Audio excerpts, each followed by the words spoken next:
Oke, kita semua kenal lah ya sama yang namanya Microsoft Office. Tapi pernah kepikiran nggak, apa sih yang sebenarnya bisa bikin raksasa ini tumbang?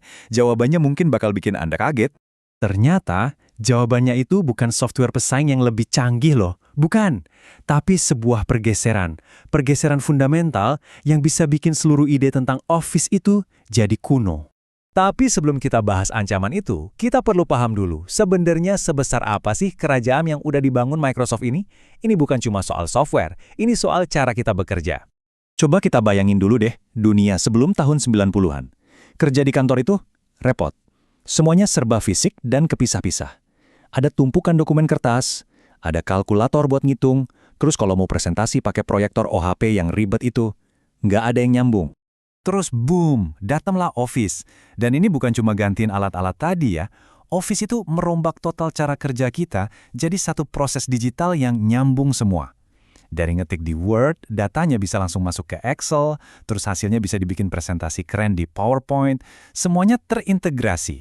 Nah, disinilah letak kejeniusannya. Tanpa kita sadari, Office itu menciptakan sebuah aturan baru yang nggak tertulis. Kerja itu ya artinya bikin file, dan premis ini udah jadi fondasi cara kerja profesional selama puluhan tahun. Akibatnya apa? Office itu lama-lama bukan lagi pilihan. Dia jadi sebuah kewajiban.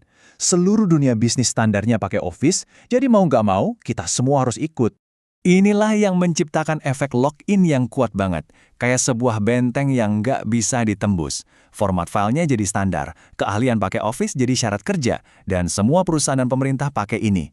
Jadi software pesaing mau sebagus apapun fiturnya, ya jadi nggak relevan. Kenapa? Karena semua orang udah ada di dalam bentengnya Microsoft. Tapi Microsoft nggak berhenti di situ. Benteng yang udah kuat ini diperkuat lagi. Caranya? Dengan mengubah total cara kita mengakses Office. Ini langkah yang super cerdas.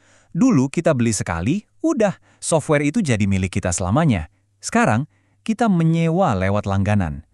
Office berubah dari yang tadinya cuma alat yang kita pakai, menjadi infrastruktur yang kita andalkan setiap hari, mirip kayak listrik atau air di rumah. Dan inilah realita barunya yang mengerikan. Saat Anda berhenti bayar, ya, kerjaan Anda juga berhenti total. Jadi, membatalkan langganan itu hampir mustahil kalau seluruh operasional bisnis Anda bergantung sama dia. Kekuatan ekosistem ini sering banget disalahpahami. Kita ambil contoh paling gampang deh, Microsoft Teams. Banyak banget yang mikir Teams menang perang aplikasi video conference karena fiturnya paling hebat. Padahal, itu nggak sepenuhnya benar. Teams bisa mendominasi itu bukan karena dia menang adu fitur satu lawan satu sama Zoom atau Slack. Kemenangan Teams itu cerminan langsung dari dominasi Office yang udah ada. Dia menang karena dia udah satu paket, udah otomatis terintegrasi sama semua yang kita pakai, dari Outlook sampai file-file kerjaan kita.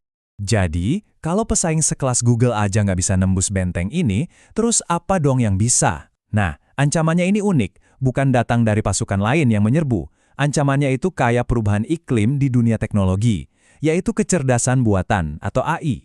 Untuk ngerti kenapa AI ini jadi ancaman, kita harus lihat dulu kenapa Google Docs nggak pernah benar-benar ngalahin Office di perusahaan besar.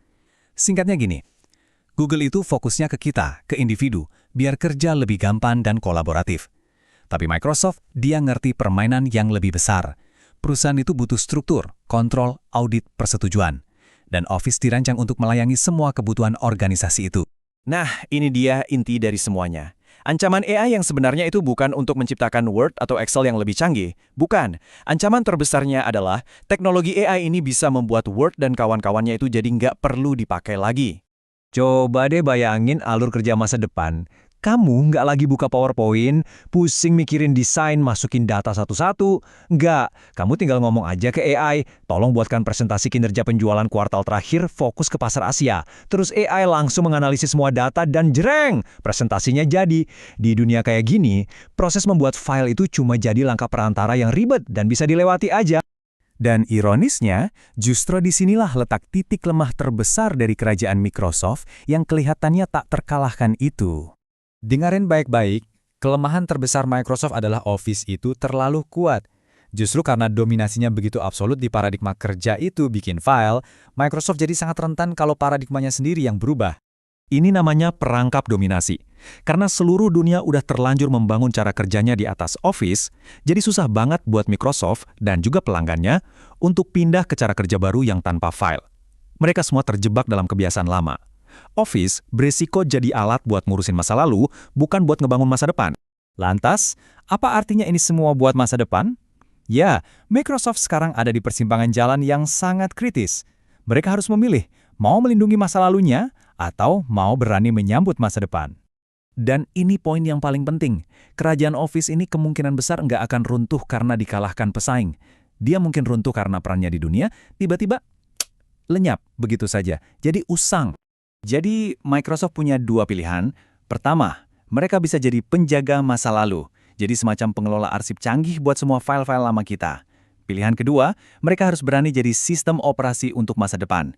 Mereka harus mendefinisikan ulang cara kerja di era AI, bahkan kalau itu artinya harus mengorbankan produk mereka yang paling sukses sekalipun.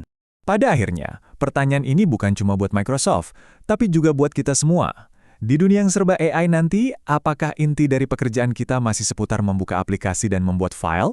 Coba deh kita pikirkan sama-sama.